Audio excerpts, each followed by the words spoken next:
Il est un peu avant 11 h ici à Paris. Bonjour à tous, soyez les bienvenus sur France 24 dans cette édition spéciale consacrée aux victimes de Nice le 14 juillet, alors que des milliers de personnes assistaient au feu d'artifice sur la promenade des Anglais. Un camion de 19 tonnes fonce dans la foule.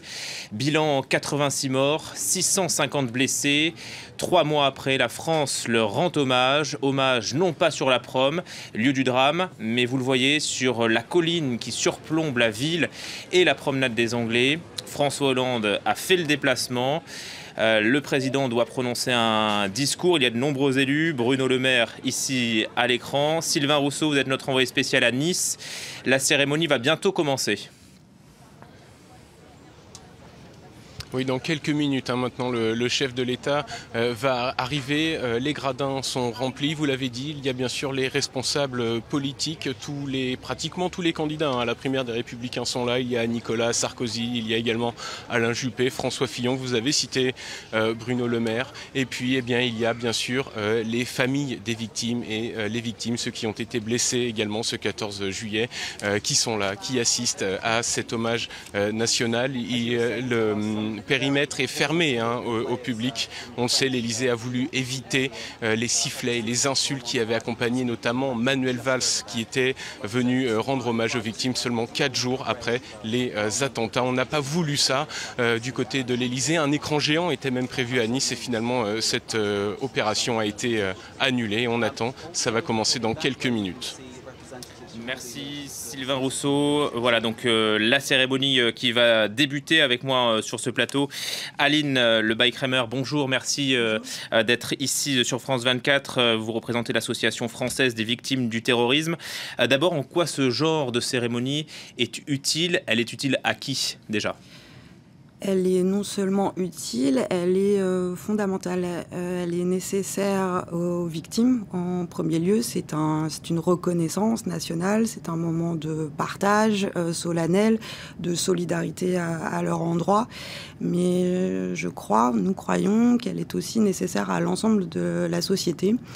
Ce temps solennel que nous espérons digne marque aussi, suspend le temps des polémiques et vient apaiser peut-être quelque chose de l'ordre de l'agitation et du bruit politique et faire que peut-être le temps de cette cérémonie, une forme d'unité nationale pourra se dégager et c'est nécessaire aux victimes, mais nécessaire aussi, je pense, à l'ensemble du pays.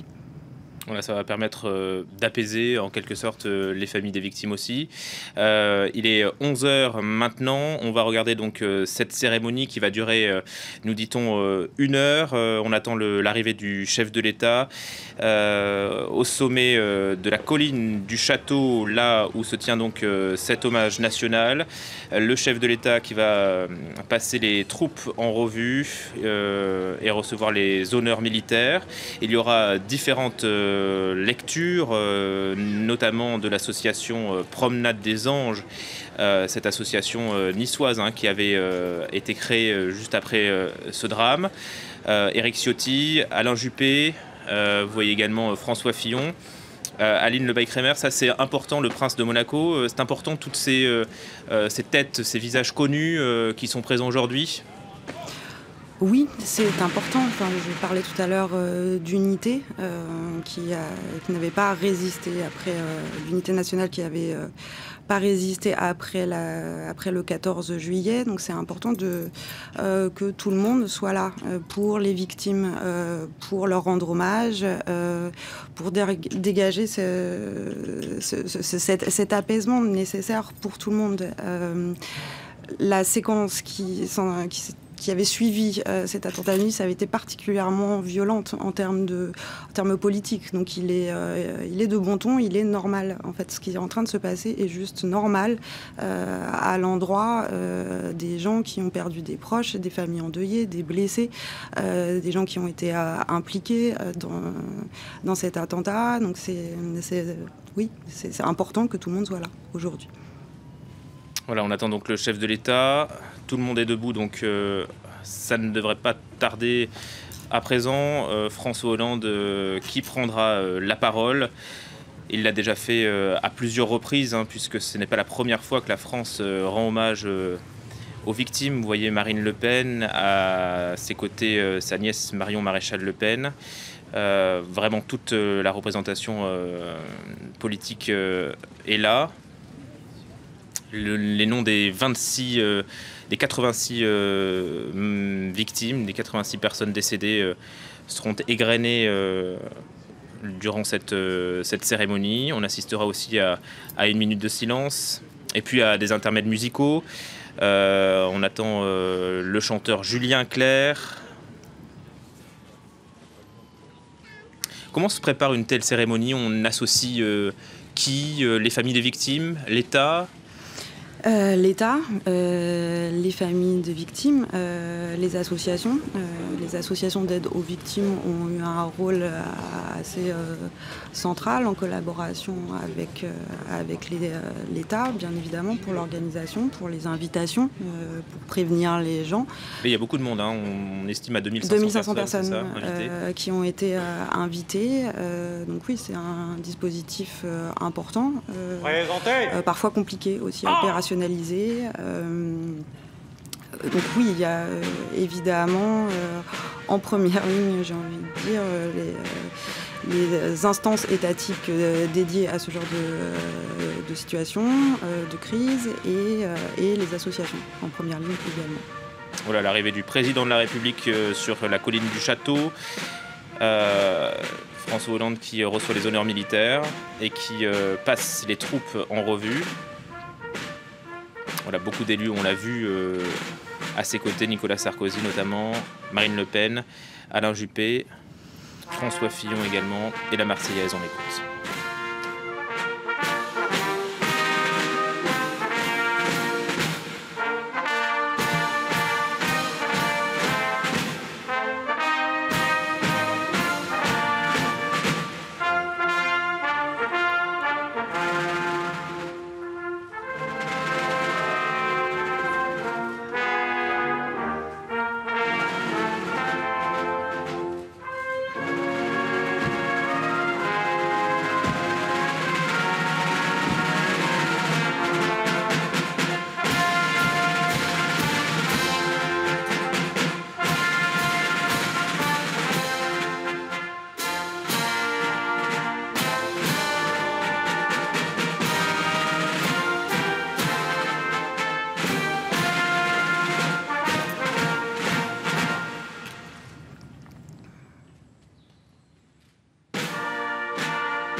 En revue et il va ensuite regagner son siège.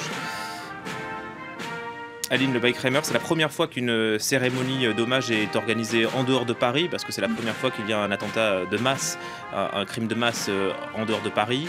Est-ce que ça a le même poids de faire une cérémonie ailleurs et pas aux Invalides par exemple? Oui, ça a le même poids. Et le lieu est important quand même. Le lieu est important. Le 27 novembre, après les attentats de Paris, la cérémonie avait eu lieu de fait aux Invalides. Il était important, je crois, de rendre hommage aux gens sur place, même si beaucoup de victimes viennent des quatre coins du monde. Mais c'était vraiment symboliquement important qu'une telle cérémonie puisse se passer, entre guillemets, localement. Évidemment que ça a le même poids, que cérémonie aux Invalides, pas bien sûr. Sur la promenade des Anglais, mais au château, sur la colline du Château. Ça, oui. C'était une volonté des familles des victimes. C'est difficile pour elles aussi de se retrouver sur le lieu. Pour beaucoup de victimes, et il était compliqué. Il est encore compliqué de se rendre sur cette promenade. Il y avait aussi la volonté de beaucoup de familles de se retrouver dans un espace à l'abri, un peu... Pas confidentiel, mais quelque chose de contenant, moins exposé que cette promenade. Donc il y avait tous ces paramètres qui ont fait que cette cérémonie se déroule en ces lieux. C'est une demande à dimension collective. Ça a été un choix élaboré aussi avec les familles des victimes. Voilà la cérémonie qui se déroule sous nos yeux. On va assister, si l'organisation se déroule comme prévu, eh bien, à la lecture d'un texte de l'association Promenade des Anges. Je le disais, une association donc niçoise, vous la connaissez bien. Oui. On va écouter donc cette jeune femme de la Promenade des Anges. En ce 14 juillet 2016, vous vouliez simplement admirer le ciel et non pas le rejoindre. Votre tort, notre tort. Vouloir être en famille, entre amis, à la terrasse d'un café ou d'un restaurant. Votre tort, notre tort. Vouloir profiter de cette belle fête nationale qu'est le 14 juillet. Cette date si symbolique qui a consacré 3 principes fondamentaux de notre République: liberté, égalité, fraternité, a pris tout son sens ce soir-là. Liberté. Ce soir-là, vous vous sentiez libre, libre de vivre, libre de profiter d'une belle soirée d'été dans cette célèbre baie qui porte désormais si bien son nom, la baie des Anges. Égalité. Ce soir-là, vous étiez tous égaux, chrétiens, juifs, musulmans, de toute nationalité, face à ce camion fou qui vous a emporté dans un monde sûrement bien meilleur que le nôtre. Fraternité. Ce soir-là, ce mot a pris tout son sens. Des pompiers, des soignants, des gendarmes, des policiers, mais aussi des hommes qui, par leur acte héroïque, leur aide, ont permis de sauver des centaines de vies. Nous, famille de victimes, nous vous en remercions. Aujourd'hui, Nice et la France entière pleurent 86 victimes. Nous pensons également aux personnes encore hospitalisées. Notre tristesse est indéfinissable. Nous voulons par cet hommage que chacun d'entre vous, ici présent ou devant votre téléviseur, imaginiez 1 minute cette situation. Comment vivre avec ces blessures physiques? Comment vivre avec ces blessures morales? Comment vivre suite à la perte d'un enfant, d'une épouse, d'un mari, d'une maman, d'un papa? Comment vivre suite à la perte d'une sœur, d'un frère, d'une mamie, d'un papy? Comment vivre lorsqu'on a perdu plusieurs membres de sa famille? Ces êtres si chers à notre cœur que nous aimons plus que tout. Votre réponse? Impossible. Et pourtant, c'est ce que nous vivons chaque jour depuis ce 14 juillet 2016. Nos proches étaient la joie de vivre. Ils ne demandaient qu'à faire vivre et à faire perdurer ces 3 principes de liberté, d'égalité et de fraternité. Un suicidaire qui a agi au nom d'une religion qui n'est pas la sienne en a décidé autrement. Aujourd'hui, nous nous devons de ne jamais les oublier. Nous ne devons jamais oublier leur personnalité, leur vie, leur bonté, leur sourire, leur gentillesse, leur joie de vivre et leur amour pour les autres.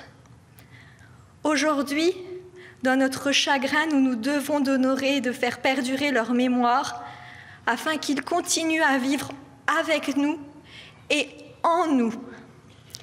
Une simple pensée remplie d'émotion et d'amour les fait revivre, ne serait-ce qu'un instant.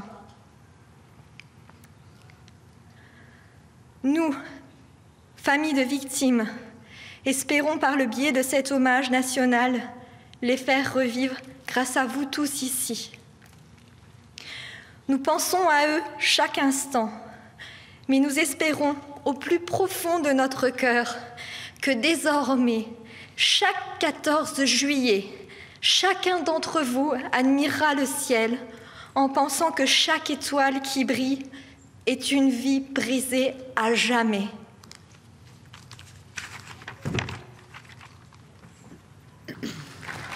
Voilà ce vibrant hommage de l'association Promenade des Anges.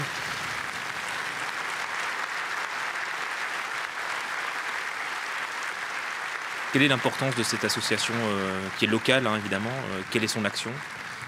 Elle permet que puisse s'exprimer la voix des victimes, la voix des principaux concernés. Je suis souvent impressionnée par les prises de parole des familles, oui, par l'assurance, ouais. Et la hauteur, que prend ce discours, la solennité, la dignité. Alors on va écouter Julien Clerc qui interprète Utile. À quoi sert une chanson si elle est désarmée?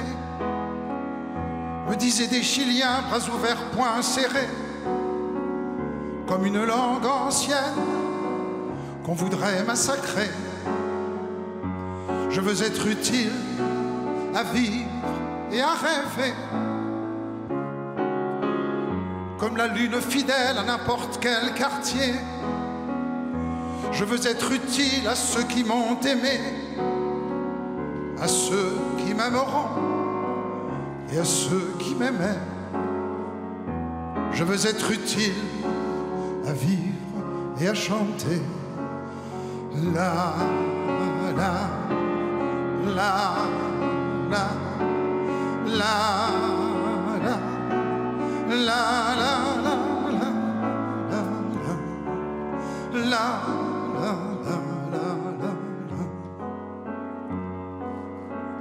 Dans n'importe quel quartier d'une lune perdue, même si les maîtres parlent et qu'on ne m'entend plus, même si c'est moi qui chante à n'importe quel coin de rue, je veux être utile à vivre et à chanter. La, la, la, la, la, la. La la la la la la la la la la.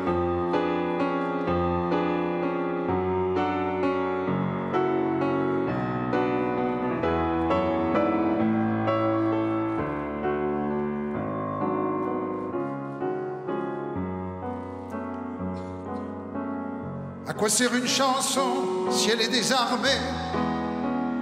Me disaient des Chiliens, bras ouverts, poings serrés, comme une langue ancienne qu'on voudrait massacrer.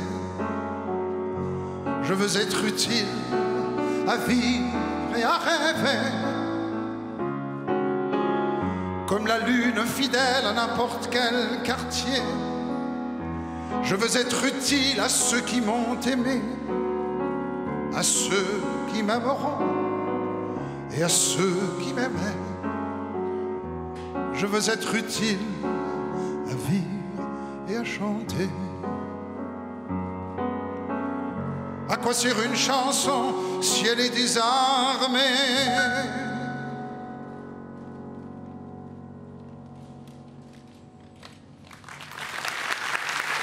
Voilà la gravité de cette chanson de Julien Clerc, Utile. Je veux être utile à vivre et à rêver. Vous voulez être utile dans votre association, évidemment, Aline Lebaille-Crémer. Depuis 3 mois, comment est-ce que les familles des victimes sont prises en charge par l'État? Il y a une indemnisation, par exemple? Oui, bien sûr. Il y a de nombreux dossiers qui s'ouvrent au sein du fonds de garantie d'aide aux victimes de terrorisme et d'autres infractions, en l'occurrence d'aide aux victimes du terrorisme. Oui, il y a des dispositifs de prise en charge dans lesquels, encore une fois, les associations jouent un rôle important d'un point de vue juridique, administratif, d'aide psychologique, à côté des aspects financiers. Al-Rodor, 18 ans. Voilà une étape importante dans cette cérémonie. Maria Grazia Ascoli, 72 ans. La lecture des noms des 86 victimes. Lecture par 2 artistes de l'opéra Nice Côte d'Azur. Silan Ayedine, 19 ans. Vous voyez ces lycéens du lycée Masséna de Nice qui déposent une rose blanche à l'évocation du nom 22 de chaque victime. Myriam Belazouz, 29 ans. Alors elle pique une rose blanche sur une structure que l'on voit ici, qui a été choisie par les familles des victimes et qui représente une fontaine japonaise, c'est ça, posée sur des galets de la promenade des Anglais. On n'oublie pas non plus les blessés, et puis les personnes qui étaient présentes, les impliqués, les témoins, elles sont 1200 à être invitées aujourd'hui. Oui. Elles sont 1200 à être invitées aujourd'hui. Elles sont probablement aussi plus nombreuses. Il y a ce décompte assez terrible concernant l'attentat de Nice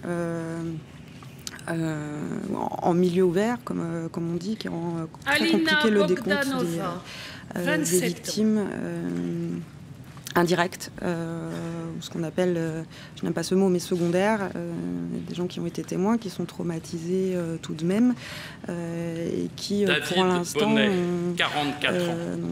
n'ont pas encore leur reconnaissance de statut de victime. Joseph Borja, 6 ans.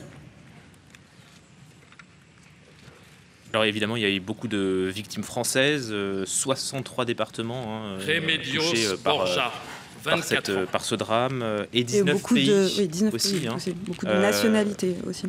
Oui, puisqu'il y avait beaucoup d'étrangers, beaucoup de touristes qui venaient, on était en plein cœur de l'été, Nice est une destination touristique évidemment, et les gens venaient assister aux festivités du 14 juillet. Beaucoup d'enfants également qui ont péri à Nice. Je crois notamment qu'il y aura un chœur d'enfants qui va chanter à la fin de la cérémonie. Je crois qu'il avait été demandé d'impliquer des enfants dans cette cérémonie, justement pour rappeler que beaucoup de petits, de vies de jeunes enfants ont été fauchés ce soir-là. Voilà, ce sera les enfants, le chœur des enfants de l'Opéra Nice Côte d'Azur qui interpréteront la Marseillaise juste après cette cérémonie. 46 ans. Avec nous également en plateau Sébastien Boussier. Bonjour, merci d'être avec nous. Bonjour. Vous êtes docteur en sciences politiques, spécialiste du Moyen-Orient, enseignant en relations internationales, et puis vous allez sortir France-Belgique, la diagonale terroriste. On le disait, c'est la première fois qu'une telle cérémonie est organisée hors de Paris, puisque c'est la première fois qu'une ville de province est touchée par un crime de masse. Ça a été finalement une attaque un peu inédite, un camion qui fonce dans la foule. C'est ça la menace aujourd'hui, c'est des loups solitaires, quelque chose d'incontrôlable. Alors des loups solitaires, je ne sais pas. C'est vrai qu'il y a eu un certain nombre de filières entre la France et la Belgique, ça c'est une évidence. Des filières qui sont éteintes, dont on est arrivé à bout, et puis probablement d'autres qui dorment, malheureusement, en attendant, je dirais, de jours meilleurs, entre guillemets, pour ces personnes-là. J'ai pu discuter avec le juge Marc Trévidic, qui a d'ailleurs préfacé le livre, et qui évidemment est très inquiet sur la suite. Ce qui est très particulier, très inédit et très dur concernant Nice, c'est que Nice et les Alpes-Maritimes font partie des régions avec l'Île-de-France et la Seine-Saint-Denis où on trouve le plus grand nombre de personnes radicalisées. Et pourtant, malgré un plan de prévention mis en place par le département depuis 2014, malgré une action de prévention, je dirais, extrêmement intense en termes de formation à Nice, avec des organisations qui sont en partenariat permanent avec le Conseil général, comme Unimed notamment, on voit bien que cela n'a pas empêché malheureusement le pire d'arriver. Et je crois qu'il y a des spécificités à la région des Alpes-Maritimes et que ça a été très bien senti depuis quelque temps, mais que malheureusement on sera confronté à des dérives, à des folies d'un certain nombre de personnes. Nice a eu en son rang, dans ses rangs en tout cas, quelqu'un comme Omar Hansen, qui a fait beaucoup de ravages dans la région niçoise. Ce franco-sénégalais qui est parti en Syrie a recruté énormément de jeunes qui sont partis, qui sont morts là-bas. On a cru à un moment qu'il était mort pour des histoires d'allégeance locale, et finalement non. Et on voit que de toute façon, la transformation des attentats aujourd'hui est claire et nette. C'est aujourd'hui beaucoup plus facile, malheureusement, avec un camion ou des armes, et c'est ce qui se passe en général dans le conflit. Le plus grand nombre dans le monde, le plus grand nombre de victimes dans le monde aujourd'hui sont plus victimes d'attentats et d'armes légères que de véritables armes conventionnelles telles qu'on les entend aujourd'hui. Donc tout objet devenant arme par destination a malheureusement largement de quoi nous inquiéter aujourd'hui. Mais c'est vrai qu'on n'avait jamais vu cela, c'est plutôt des formes de terrorisme qui touchent le Moyen-Orient et Israël. C'est ce qu'on trouve au Moyen-Orient, absolument. Et c'est tout récent d'ailleurs aussi en Israël. Depuis quelques années, pour avoir travaillé sur le sujet pendant un certain temps, à partir du moment où tout était bouclé, à partir du moment où il y avait des renforts de police de sécurité, le danger est venu de l'intérieur d'Israël et notamment des Arabes israéliens qui ont utilisé des objets par destination, des voitures, des bulldozers qui ont provoqué et des morts et surtout un véritable climat de psychose. C'était le cas à Jérusalem l'été dernier, l'automne dernier, avec ces fameuses révoltes des petits couteaux. On peut aujourd'hui créer un état de psychose avec des objets de notre quotidien. Et c'est ça, évidemment, que l'État islamique a très bien compris, y compris en appelant notamment un certain nombre de djihadistes ou d'illuminés ou de nouvelles personnes qui se trouvent une vocation de commettre des attentats sur place et de ne plus aller là-bas où il est relativement en difficulté. Oui, l'attaque a été revendiquée par le groupe État islamique. Aujourd'hui, est-ce qu'on connaît les liens qui existaient entre le terroriste et le groupe djihadiste? Est-ce qu'ils sont avérés? Parce qu'on parle beaucoup de ce terroriste. On le décrit comme quelqu'un qui n'était pas très intéressé par la chose religieuse. Oui, comme un certain nombre ne sont pas intéressés par la chose religieuse. À un moment ou à un autre, il y a une forme de glissement. C'est le grand débat sur l'islamisation de la radicalisation ou la radicalisation de l'islamisation. On est sur ces questions finalement très francophones, mais qui posent bien le débat. Ce sont souvent des personnes déviantes qui ont viré dans le trafic, qui ont été à un moment ou un autre, pas forcément tous en situation d'échec scolaire en réalité, mais qui ont à un moment ou un autre quitté, je dirais la norme. Certains sont très formés, certains sont très diplômés, et d'autres dérivent. C'est le cas des terroristes, notamment à Bruxelles, les frères Abdeslam, et c'est le cas effectivement de celui-là. Les connexions avec l'État islamique, je crois qu'il faut laisser malheureusement ou heureusement encore largement faire le temps de l'instruction de telles situations. Je me méfie de l'État islamique qui revendique un certain nombre d'actes. Bien sûr, quand on remonte la filière de ce terroriste de Boilège, on voit cette connexion avec la Tunisie, on voit cette connexion avec les Albanais, je ne voudrais pas dire la mafia albanaise pour ne pas faire de raccourcis, mais on comprendrait bien qu'il y avait des liens de sa part très forts avec l'islam radical, notamment lors de ses différents voyages en Italie, et à un moment ou un autre, on peut faire des suppositions, mais après en faire une déduction. Je crois que l'État islamique en position de faiblesse sur place va à un moment ou un autre tenter de revendiquer peut-être tout ce qui vient. Des revendications un peu opportunistes, quoi, du coup. Oui, on en a discuté l'été dernier. Je crois à un moment ou à un autre que certains, même s'ils ne sont pas inscrits dans des réseaux ou dans des filières claires et nettes, pourront, comme vous le disiez tout à l'heure, en parlant de loups solitaires, à un moment organiser un attentat, organiser effectivement ce type de mots, et à un moment ou à un autre sera récupéré par l'État islamique. En tout cas, il y a toujours plus ou moins des connexions avec l'islam radical. Ce sont souvent des profils de terroristes, comme je l'ai dit, qui sont déviants, qui sont soit belgo-marocains, soit franco-algériens. En tout cas, il y a des véritables liens très forts. La spécificité de celui-là, c'est peut-être la connexion, je dirais, le fait qu'il était tunisien. On nous a, à un moment, et les médias, fait un certain nombre de reportages sur sa famille, sur son père, sur ses liens avec Ennahda, en confondant tout, en considérant Ennahda comme un groupe islamiste radical, alors qu'il a fait le jeu de la démocratie et qu'il a été dans le cadre des élections tunisiennes. On est loin de tout ça. Voilà. Mais la spécificité tunisienne, elle est extrêmement importante, et moi, je me bats et je défends toujours l'idée que le règlement de ce type de situation ne peut se faire que dans une logique euro-méditerranéenne. Il ne faut pas oublier que la Tunisie, qui est présentée comme un laboratoire extraordinaire du succès des printemps arabes, aujourd'hui a fourni le plus grand nombre de djihadistes qui sont partis en Syrie. Et je pense que le problème fondamental, c'est l'espoir, la dérive ou le désespoir d'un certain nombre de jeunes, 25, 30 ans, on peut aussi encore à 30 ans être encore jeune et être dans un désespoir par rapport à un certain nombre d'idéaux déchus, mais il y a en tout cas quelque chose d'extrêmement particulier à la Tunisie, et je crois qu'il faut être dans une véritable logique transversale pour tenter de résoudre ces questions-là. L'hommage national à Nice est avant tout évidemment un événement français, mais il doit évidemment être un événement européen, un événement euro-méditerranéen, parce qu'aucun pays n'est à l'abri. La Tunisie a été touchée, la Belgique a été violemment touchée, le nombre de jeunes radicalisés ou de ceux qui sont partis en Syrie, en Belgique, et le nombre de 700 qui est extrêmement fort par rapport au nombre de 2000 qu'il y a en France pour un petit pays comme ça. Donc voilà, c'était l'objectif aussi de cet ouvrage, en parlant de diagonale terroriste, c'était évidemment de prôner l'idée, en tout cas, d'une d'une résolution de cette situation de radicalisation des jeunes d'un point de vue euro-arabe, euro-méditerranéen, mais qui doit évidemment passer par le local. Et je dirais que la région dirigée par Christian Estrosi et le département des Alpes-Maritimes dirigé par Éric Ciotti ont tenté de faire de la prévention depuis 2 ans, mais l'on voit bien que quelle que soit la formation de la prévention, je retourne à Nice mercredi dans le cadre d'une de ces organisations pour expliquer ce qu'est finalement ce Moyen-Orient qui a glissé depuis 10 ans, voire plus, face à des personnes qui sont confrontées en permanence à ces jeunes, des travailleurs sociaux, des éducateurs, des gens dans le cadre des collèges et des lycées, et malheureusement ils sont souvent évidemment impuissants, parce que ce glissement, cette radicalisation des jeunes ne se fait pas, je dirais, de manière express. Ça, je n'y crois pas. Je me porterai en faux à ce qui avait été dit suite aux attentats de Nice. C'est un processus de maturation, c'est un processus lent, c'est un glissement visible ou pas. Ça, c'est la grande question concernant les familles. Les familles qui disent on n'a pas vu, ça pose véritablement une question.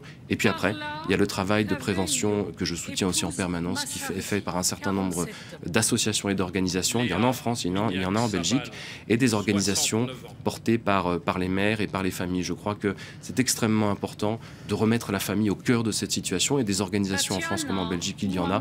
Je pense à Safe Belgium, par exemple, avec Salia Ben Ali, dont le fils est malheureusement parti en 2013 de Belgique pour la Syrie et n'est jamais revenu.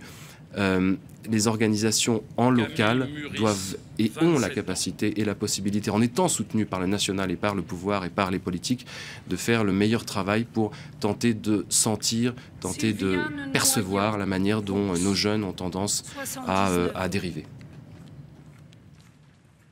Voilà, alors se poursuit cette cérémonie et ces noms, ces 86 noms qui sont prononcés depuis maintenant peut-être une dizaine de minutes.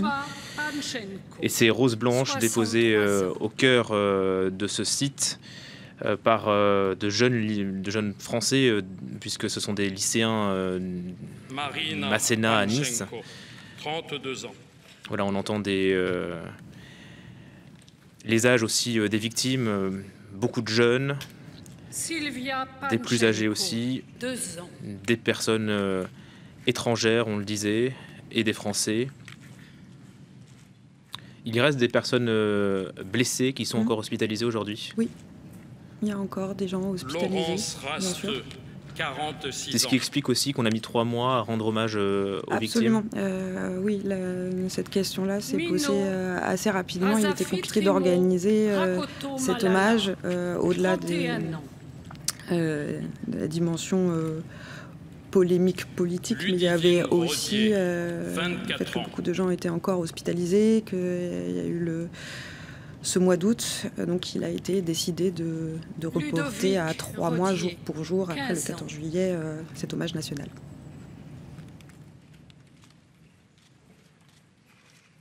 Voilà, 86 noms. Victoria Savchenko, 21 ans. Sébastien Boussois, finalement, quand on entend tous ces noms, on se dit que tout le monde était visé, ça a été le message du terroriste, personne n'est à l'abri. C'est bien là la plus grande lâcheté de ce genre d'acte-là, c'est que on organise quelques jours avant un acte complètement aveugle, au moment où les gens viennent effectivement pour faire la fête, avec un symbole qui est celui du 14 juillet. Peut-être que tous les efforts étant concentrés sur Paris, un des meilleurs moyens, c'était de détourner l'attention et de frapper une ville qui est hautement symbolique, bien sûr, parce que le monde entier vient à Nice. L'aéroport de Nice est le 2e plus grand aéroport français en termes de trafic. Et les personnes qui étaient là, et les médias ont probablement, malheureusement, je dirais, concouru je ne sais pas comment expliquer ça, mais quand vous dites effectivement... En réitérant les appels aussi au meurtre de l'organisation État islamique, peut-être ? Pardon ? En réitérant aussi les appels au meurtre du groupe État islamique ? Oui, ça, il est évident que l'État islamique a un rôle là-dedans, dans la manière dont il a orchestré dans sa campagne de communication cet appel à ne plus aller là-bas et à organiser, à faire des attentats sur le sol européen, parce que l'idée est de tenter de nous diviser, de tenter je dirais, ostraciser la communauté musulmane, et à un moment ou à un autre, à terme, d'arriver vers une forme de guerre civile. C'est-à-dire l'objectif de l'État islamique, et certes, s'il a un projet qui est celui du califat sur place, d'avoir une vision nihiliste sur l'Europe. Il veut faire payer l'Europe de tout ce qui se passe et de la discrimination à l'égard des musulmans, mais fondamentalement, il veut nous dresser les uns contre les autres et il veut finalement provoquer... Et le terreau est fertile, hein, à Nice. On sait que la région est très attachée à la laïcité. Ça avait libéré une parole raciste, cette attaque à Nice. Oui, de notre côté, ce qu'on a pu observer, il y a une libération violente. Enfin, il y avait un terreau très complexe, à la fois identitaire, à la fois avec beaucoup de territoires où la question de la radicalisation se pose. Alors, on va juste observer la minute de silence pour ces hommages.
Voilà le quatuor à cordes de l'Orchestre Philharmonique de Nice qui a interprété à l'instant l'aria de la suite en ré de Bach.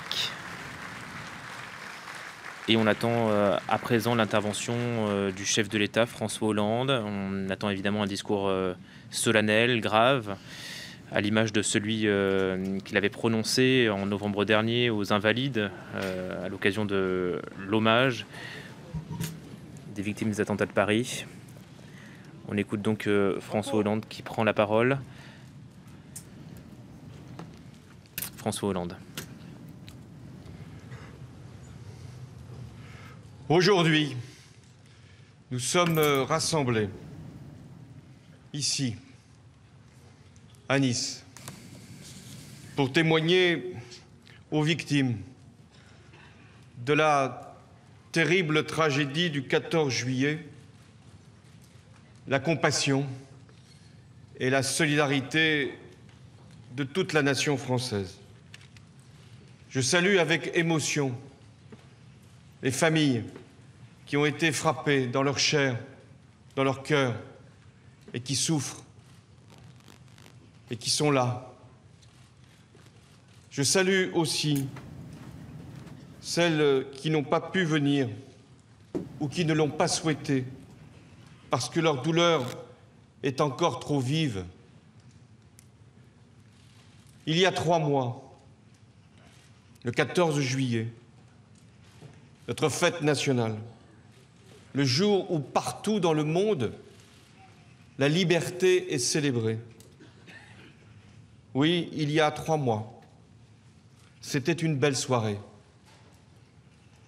Ces moments où les gens se retrouvent, où les générations se mélangent et où les enfants jouent avec insouciance. Ce devait être une joie et ce fut un enfer. En 4 minutes à peine, un poids lourd lancé en pleine vitesse au milieu d'une foule pacifique a transformé la promenade des Anglais en cimetière.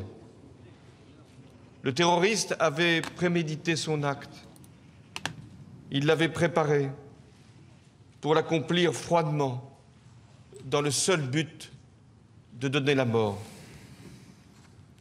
Nous venons d'écouter le nom des 86 personnes dont la vie a été soudainement ôtée.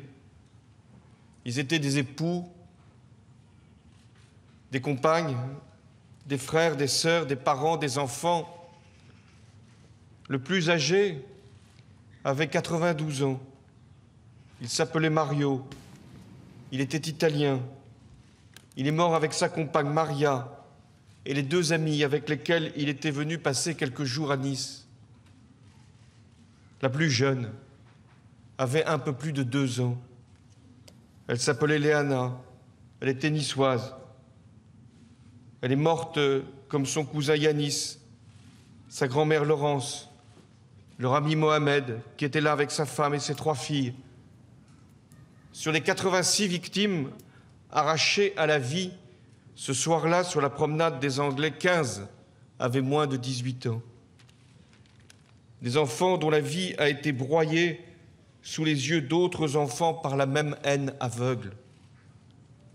Je sais que dans certaines familles, 3 générations ont été emportées. Chacune de ces victimes était unique, singulière. Toutes, elles resteront dans nos cœurs. Elles appartenaient à l'ensemble des quartiers de Nice, de Simiès, de l'Ariane, du Vieux-Nice, de la Madeleine. Elles venaient de la plupart des régions françaises, parce que partout, nos concitoyens sont séduits par la beauté de la baie des Anges. Ces victimes, elles venaient du monde entier, attirées par cette mer Méditerranée, la mer de la civilisation, celle qui unit et qui ne doit jamais séparer. Ce qui a été frappé le 14 juillet sur la promenade des Anglais, c'est la douceur de la vie. Comment ne pas citer ce message bouleversant adressé par l'une des victimes une étudiante russe de 21 ans. Elle venait d'arriver à Nice, tout juste avant le drame, et elle avait retrouvé une citation de Romain Gary. « Nice, c'est une oasis au bord de la mer, avec des forêts de mimosas et des palmiers. Il y a des princes russes et anglais qui se battent avec des fleurs. Un jour, j'irai à Nice, moi aussi, quand je serai jeune. » Comment dire, de la plus belle des façons, de la plus poignante des expressions, cette part de rêve qui s'attache à cette ville et l'attrait qu'elle exerce bien au-delà de l'horizon. Ce qui a été frappé le 14 juillet, c'est l'hospitalité. Certaines victimes étaient des touristes qui découvraient Nice pour la première fois. D'autres étaient des habitués. Beaucoup étaient venus aussi, il y a longtemps, à Nice pour chercher du travail ou pour retrouver un parent. Il y a un monument sur la promenade qui rappelle l'histoire de ceux venus d'Afrique du Nord, voici 52 ans, chercher ici la paix et la consolation. Les victimes de cette barbarie n'avaient donc pas tous la même origine, pas tous le même parcours, pas tous la même couleur de peau. Ils n'avaient pas tous la même religion, mais ils sont unis aujourd'hui par le malheur. Ce qui a été aussi admirable, c'est que lorsque les victimes ont été connues, partout des prières se sont élevées, dans toutes les églises, dans toutes les mosquées, dans toutes les synagogues de Nice. Et le pape François, en accueillant à Rome près de 600 membres de ses familles, voici quelques jours, a embrassé sans distinction celles et ceux qui portaient une croix, un foulard ou une kippa ou qui ne croyaient pas en un Dieu. Ce qui a été frappé le 14 juillet, c'est l'unité nationale. C'est la visée monstrueuse qu'ont les terroristes. Frapper les uns pour effrayer les autres, déchaîner la violence pour faire naître la division, susciter la peur pour alimenter la méfiance et la stigmatisation. Eh bien non, je vous dis non, cette entreprise maléfique échouera. L'unité, la liberté, l'humanité, au bout du compte, prévaudront. Et c'est pourquoi nous sommes rassemblés ici, aujourd'hui, comme toute la nation française, à l'image de la fraternité niçoise, dans les instants qui ont suivi le drame. Je pense aux héros qui ont tout tenté pour arrêter la course meurtrière du camion. Je pense aux policiers nationaux, municipaux, gendarmes, militaires qui ont assuré avec sang-froid la protection de la population. Je pense aux sapeurs-pompiers qui sont intervenus pour porter secours aux victimes, au personnel aussi du SAMU, du CHU de Nice, de l'hôpital pour enfants, l'Enval, mais également des établissements publics, privés, y compris de la Principauté de Monaco. Et je remercie ici pour sa présence le prince Albert. Tous ont participé avec dévouement, efficacité à l'accueil des blessés et ont pu sauver des vies. Je pense aussi aux magistrats qui, ce soir-là, se sont rendus immédiatement sur les scènes de crime pour l'identification des corps et pour commencer le travail d'enquête. Il leur revient aujourd'hui, en toute indépendance, d'établir la vérité, ce qui s'est produit à Nice le 14 juillet. Nous devons la connaître, toute cette vérité. Je pense aussi à tous les fonctionnaires des services de l'État, à la cellule de crise du Quai d'Orsay, à la ville de Nice, à la métropole, au département, et puis à tous ces bénévoles, toutes ces associations et tous les agents des cellules d'urgence médico-psychologique. Tous ont fait un travail magnifique. Tous ont été à la hauteur de ce qu'est être un citoyen pour les autres. Je pense aussi au civisme, à la générosité des Niçois dans ces heures dramatiques, aux riverains qui ont ouvert leurs portes, aux restaurateurs, aux hôteliers de la promenade qui ont également prodigué leur aide, et puis aussi aux taxis qui ont transporté les personnes autant qu'il était possible durant cette nuit funeste. Tous ont bien mérité de la patrie. Au lendemain de l'attentat, j'ai voulu que l'esprit de solidarité puisse se prolonger, se poursuivre aussi longtemps qu'il sera nécessaire pour accompagner les victimes, vous accompagner, pour qu'il puisse y avoir un interlocuteur unique pour simplifier, accélérer les procédures qui sont insupportables quand on est dans le malheur. C'est la mission qui a été confiée aux comités locaux de suivi des victimes dans chacun des départements concernés, sous l'égide des préfets, avec les associations de victimes que je salue, pour pouvoir aider tous les proches, tous les blessés, et prendre en charge l'indemnisation nécessaire, indispensable, l'ouverture des droits garantis, et faire qu'il puisse y avoir surtout un suivi tout au long de cette douleur qui n'en finit pas.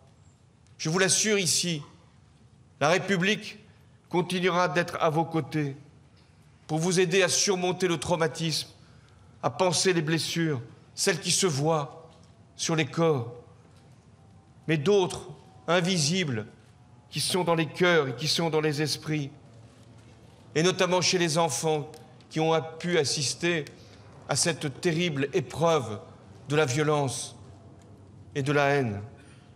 Et c'est la raison pour laquelle le ministère de l'Éducation nationale met en place un programme pour prendre en charge ces enfants dans les écoles.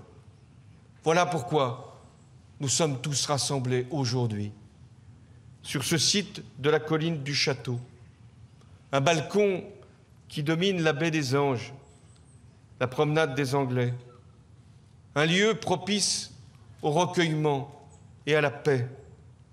Il y a ici une stèle qui rappelle le souvenir de Corinne et d'Anne de Chauffour, deux Niçoises tombées aussi victimes du terrorisme. C'était à Nairobi, au Kenya, en 2013. Et puis, il y a aussi eu une stèle à la mémoire d'Hervé Gourdel qui a été érigée à l'initiative de Christian Estrosi, à l'époque maire de Nice, pour saluer notre compatriote assassiné en Algérie. Voilà pourquoi il était si important de se retrouver sur ce site. Je sais qu'en dépit des épreuves, des drames, des larmes, il n'y a ici pas de haine, mais une volonté farouche de porter encore plus haut les valeurs d'humanité, de solidarité, de fraternité, et d'aider les survivants à se remettre debout. Il y a aussi une détermination sans faille pour lutter contre tout ce qui alimente le terrorisme et le terrorisme lui-même. Cette guerre, nous le savons, sera longue. La menace reste grande, plus que jamais, en raison même des revers que connaît Daesh en Irak et en Syrie. Il y a nos armées qui portent des coups sévères à l'ennemi, justement au Moyen-Orient. Il y a ici, sur notre territoire, des forces de sécurité, des services de renseignement, des hommes et des femmes qui mettent chaque jour leur vie en péril pour protéger les Français, déjouer les attentats et mettre hors d'état de nuire les terroristes. Je sais que je peux compter sur chaque Française et chaque Français pour faire preuve de vigilance face aux risques, de résolution et d'engagement. Et c'est pourquoi j'ai appelé à la constitution d'une garde nationale qui va accueillir 85 000 réservistes et qui viendra donc s'ajouter à l'ensemble des moyens que nous mettons à la disposition des Français pour les protéger. Nos armes, ce sont celles de la démocratie. Elle n'est pas faible, la démocratie. Elle a vaincu tous les totalitarismes. Et elle confère au peuple qui la défend la certitude de mener un combat juste contre nos ennemis. Nous défendons la vie. Ils chérissent la mort. Nous voulons la liberté, ils exigent la soumission. Nous voulons l'égalité entre l'homme et la femme, ils imposent l'obscurantisme. Nous comptons sur la fraternité, ils s'en remettent à la haine. Chacune des 86 victimes avait ses rêves, ses amours, ses projets, ses soucis, ses craintes. Mais il y a une chose qu'elles avaient en commun, une chose qui ne doit pas s'éteindre, c'est que ces hommes, ces femmes, ces enfants voulaient vivre libres. C'est le message qu'ensemble ils nous laissent. Eh bien, en souvenir de leur martyre, nous devons leur faire un serment, nous devons leur promettre que nous mènerons jusqu'au bout ce combat pour la liberté. Parce qu'au bout du chagrin, il y a la vie, il y a l'espoir. Et c'est ainsi que nous resterons fidèles à leur mémoire, pour que chaque 14 juillet, nous puissions nous souvenir des idéaux de la République et de celles et de ceux qui sont morts pour elle. Et ici, à Nice, il y a des hommes et des femmes, 86, qui sont morts pour que nous soyons vivants et libres. Il y a chaque 14 juillet une lumière qui s'éclairera partout dans notre pays, mais aussi partout dans le monde, pour que nous n'oublions jamais ceux qui sont morts sur la promenade des Anglais et ceux qui y ont été blessés. Vive la République et vive la France.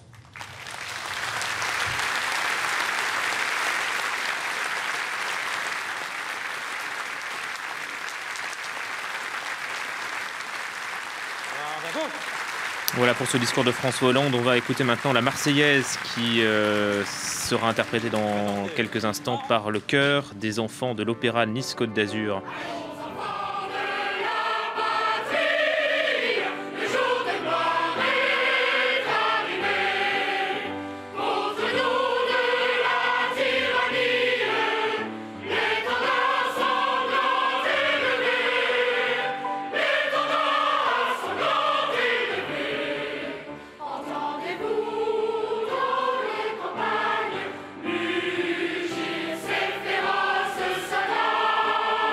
Qui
La Marseillaise du chœur des enfants de l'Opéra Nice Côte d'Azur, une quarantaine d'élèves sous la direction de Philippe Negrel.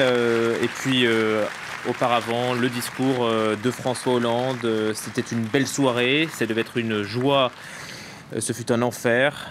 Le chef de l'État a exprimé la compassion, la solidarité envers les victimes des attentats de Paris. Le président qui s'incline devant le public. Il est très applaudi, François Hollande. Il a rappelé que 15 victimes avaient moins de 18 ans. Dans certaines familles, 3 générations ont été emportées. Ce qui a été frappé, c'est la douceur de la vie, l'hospitalité, l'unité nationale. Mais, dit-il, cette entreprise maléfique échouera. Voilà, on arrive à la fin de cette cérémonie. Aline Lebaille-Crémer ou Sébastien Boussois, est-ce qu'il y a une idée, un mot de François Hollande qui vous a frappé, que vous retenez? Romain Gary. Oui, c'est de bon ton de citer, citation, il ouais. me semble, de la promesse de l'aube, qui vient marquer aussi l'aspect cosmopolite de Nice et de ce que nous sommes et qui a été attaqué. Et que c'était un choix, un très bon choix symbolique de cette citation. Mesdames, Messieurs, nous espérons, comme lui, dans ce discours, dans ce beau discours, qu'il n'y ait pas de haine qui se propage, mais à ce sujet, plutôt des inquiétudes qui se dégagent de tout ça. Mais effectivement, sur le programme, sur l'idée générale, solidarité, humanité, liberté, égalité, fraternité, ce serait bien. Ce serait bien. En tout cas, c'était un beau discours. Une mention spéciale pour Romain Gary. Oui, j'allais dire la même chose sur Romain Gary en réalité, et ça m'aurait arrangé que le titre soit celui d'une éducation européenne, parce que c'est à la fois tout un symbole. Encore une fois, Nice, c'est Romain Gary, c'est des gens comme Paul Valéry, c'est le centre universitaire méditerranéen, c'est vraiment la vision que la France a et doit avoir par rapport à ce monde parfois qui nous paraît un peu complexe et un peu obscur. Sur les mesures, bien sûr, le président Hollande a rappelé un certain nombre à la fois de décisions et d'actions qui sont déjà en place, au-delà des services, de l'action du ministère de l'Intérieur qui, je pense, fait de son mieux dans une situation tout à fait inédite. On nous annonce à la fois une garde nationale. Je pense que tous ces éléments-là sont des éléments en aval. Il est probablement extrêmement important de mettre ces choses-là en place, mais on voit bien qu'au-delà de la situation, des militaires dans les rues n'ont évidemment pas empêché un camion de commettre l'irréparable à Nice. Et je crois que les autres actions qu'il faut mener, c'est essayer de comprendre comment, un peu comme disait d'ailleurs Ernest Renan, comment on peut recréer du lien, ce lien que l'on ne mesure pas bien forcément entre les citoyens, mais qui existe, vouloir vivre ensemble au-delà de l'expression peut-être galvaudée, mais essayer de réfléchir sur un certain nombre d'éléments. Je pense à la question des prisons. Est-ce que nous sommes dignes d'avoir des prisons telles qu'elles sont, quand on sait aujourd'hui que la radicalisation aujourd'hui se passe essentiellement plus dans les prisons qu'à Molenbeek, par exemple en Belgique. Les processus de fermentation de ces jeunes à peine sortis de prison, ils sont partis en Syrie. C'est une vraie question. Et je pense aussi aux autres éléments, peut-être un peu plus fermes, un peu plus durs. Je pense aux travaux d'intérêt général, mais plutôt que de les laisser dans les prisons, il y a peut-être d'autres réflexions d'un point de vue de reconnexion avec la citoyenneté. Peut-être que le service militaire, il faut y réfléchir aujourd'hui, parce que finalement, ça permettait à un certain nombre de jeunes de s'identifier à la nation, ça permettait à un certain nombre de jeunes de pallier à des faiblesses de notre système éducatif. Et que vous pensez-vous des centres de déradicalisation que le gouvernement a mis en place? Il y en a un pour l'instant? Oui, il y en a un, il y en aura d'autres. Je pense qu'aujourd'hui, il est trop tôt pour en mesurer bien évidemment l'efficacité. Et ça va dans le bon sens, évidemment. Ça va dans le bon sens, bien sûr, mais c'est sur des profils pour l'instant de volontaires. Je ne suis pas sûr que le plus radicalisé enfermé dans la prison aura véritablement envie de participer à ces centres. Mais en tout cas, voilà, on voit bien que la situation inédite fait qu'on essaie de trouver les meilleures solutions. Je pense que de toute façon, la seule solution, c'est la prévention, plus que d'essayer de réparer ce qui s'est passé. Je ne sais pas si la radicalisation peut fonctionner.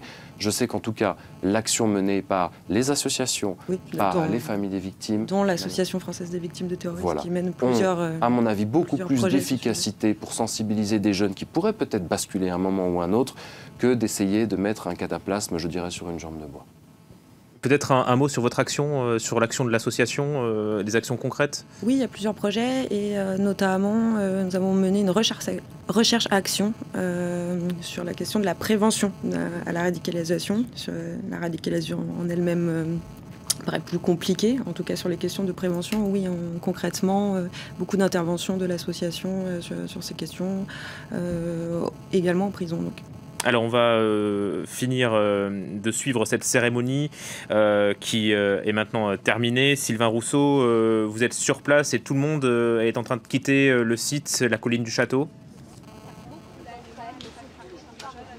Oui, alors les gens ne quittent pas forcément tous le site puisque la cérémonie effectivement est terminée. François Hollande maintenant à l'écart des médias, à l'écart des autres hommes politiques, à l'écart de la foule, eh bien, il va s'entretenir avec différentes familles des victimes. Il va leur adresser un petit mot de réconfort, bien sûr.